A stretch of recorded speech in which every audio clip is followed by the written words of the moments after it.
Assalamualaikum warahmatullahi wabarakatuh. Alhamdulillahi rabbil alamin. Wa bihi nasta'inu ala umuri dunya waddin. Wassalatu wassalamu ala asyrafil anbiya'i wal mursalin wa ala alihi wa sahbihi ajma'in, amma ba'd. Para pemirsa shaim dan shaimat rahimakumullah.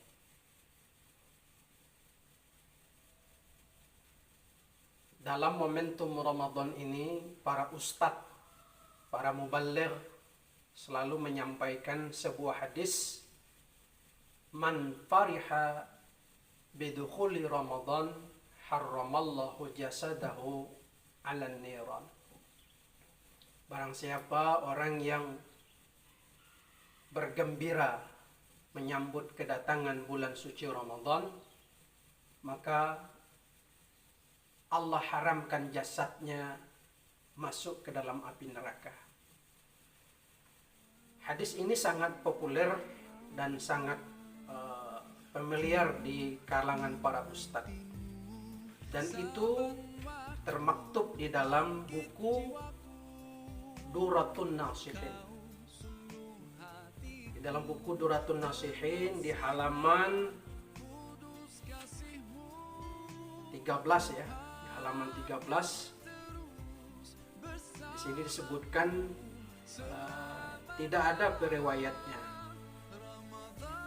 Kemudian diiringi pula dengan hadis lau ta'lamu ummati ma fi Ramadan la tamannau an takuna sanatu kullaha Ramadan li annal hasanata fihi mujtami'ah wa ta'ata maqbulatun wa da'awati mustajabatun wadzunuba maghfuratun wal jannatu mustaqatul lahum. Ini juga disebut di atas namakan kepada Rasulullah dan tidak ada periwayatnya. Juga ada hadis al jannatu mustaqatun ila arba'atin nafarin talil Quran wa hafizul lisan wa mut'imil ji'ani wa ta'imina fi syahri Ramadan. Surga sangat rindu kepada 4 macam manusia.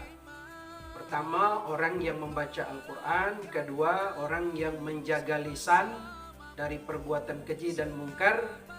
Dan berikutnya, memberi makan kepada orang yang lapar. Dan berikutnya, mereka yang ahli puasa dalam bulan Ramadan. Semuanya termaktub di dalam buku Duratun Nasihin, yang diyakini bahwa di dalam buku ini banyak hadis-hadis yang dhaif. Lalu pertanyaannya, bagaimana hukum kita menggunakan dan mengamalkan hadis dhaif? Nah, di dalam buku Syarah Arba'in Nawawi disebutkan ada di dalam Syarah Arba'in ini disebutkan para ulama sepakat boleh hukumnya mengamalkan hadis dhaif dalam masalah-masalah yang menyangkut keutamaan amal. Kendatipun demikian orientasi penulisan bukan semata-mata kepada hadis seperti itu, melainkan kepada sabda Nabi Sallallahu Alaihi Wasallam dalam hadis-hadis yang sahih. Nah, pada muqaddimah dari Syarah Arba'in ini menyatakan kebolehannya. Dan Syarah Arba'in ini diperkuat di dalam kitab Al-Azkar Imam Nawawi. Di dalam kitab Al-Azkar Imam Nawawi, bagaimana komentar Imam Nawawi tentang mengamalkan hadis-hadis dhaif seperti yang kita baca di dalam Duratun Nasihin tadi. Bahwa disebutkan di dalam kitab Al-Azkar Imam Nawawi di halaman 7 bisa dilihat, faslun Qala al-ulama'u minal muhaddithin wal fuqaha'i wa ghairihim. Berkata para ulama-ulama dari kalangan ahli hadis maupun ulama-ulama dari kalangan ahli fuqaha dan lain semacamnya. Menurut mereka yajuzu wa yustahabbul amalu fil fadaili wat targhibi wat tarhibi bil hadis dhaif. Menurut mereka boleh dan disukai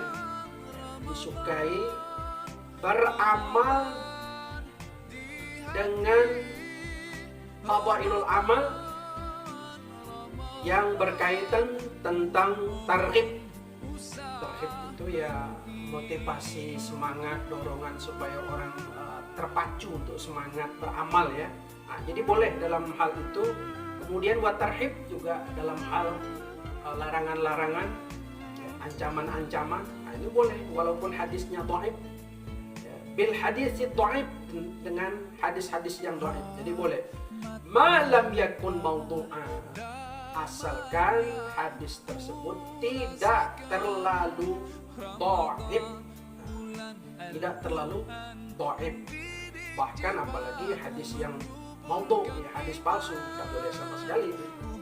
Tapi kalau hadis dhaif ya mungkin barangkali kelemahannya ya para perawi atau sanadnya yang mungkin barangkali secara manusiawi lah ya. Seorang perawi mungkin ketika itu menyampaikannya agak lupa, itu manusiawi. Namun para ulama-ulama kita sepakat bahwa hadis dhaif boleh diamalkan dalam fadhailul amal.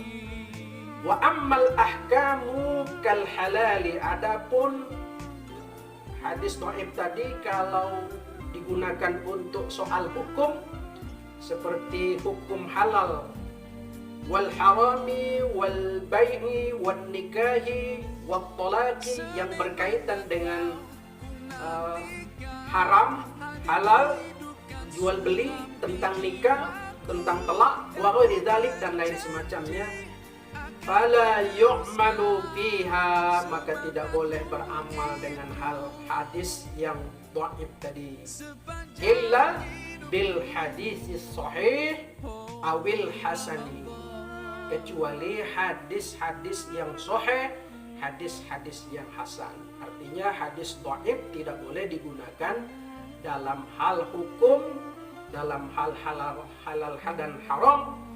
Nah, itu hanya boleh digunakan hadis yang sahih dan hadis yang hasan. Saudara kaum muslimin, yang tidak boleh diamalkan sama sekali seperti hadis-hadis palsu. Nih, kumpulan hadis-hadis palsu. Contohnya kumpulan hadis palsu dalam bulan puasa ini, contohnya adalah man aftara ala tamratin min halalin zida fi salatihi arba'umi'ati salatin. Barang siapa, man aftara, barang siapa yang berbuka, ala tamratin, dengan kurma, min halalin, dengan kurma yang halal, zada fi salatihi, maka ganjaran pahalanya ditambah arba'umi'ati sholatin, sebanyak 400 sholat ganjaran pahalanya. Nah, ini hadis maudhu', hadis palsu. Nah, ini tidak boleh dipakai, ini kumpulan hadis-hadis palsu. Saudara kaum muslimin, dengan demikian kita dapat mengambil kesimpulan bahwa tidak mengapa kalau kita menggunakan hadis dhaif, dan kita tidak boleh meremehkan hadis-hadis dhaif ya. Hadis dhaif itu adalah merupakan hadis dari Nabi, tetapi mungkin barangkali kelemahan para perawi-perawinya. Dan andai kata kita mau menyampaikannya dengan para audien, mungkin barangkali bisa saja kita katakan hadis dari Nabi, atau juga tidak kita katakan dia bukan hadis karena memang kelemahannya. Tapi para ulama sepakat bahwa mereka menggunakan bahwa ini adalah hadis dari Nabi.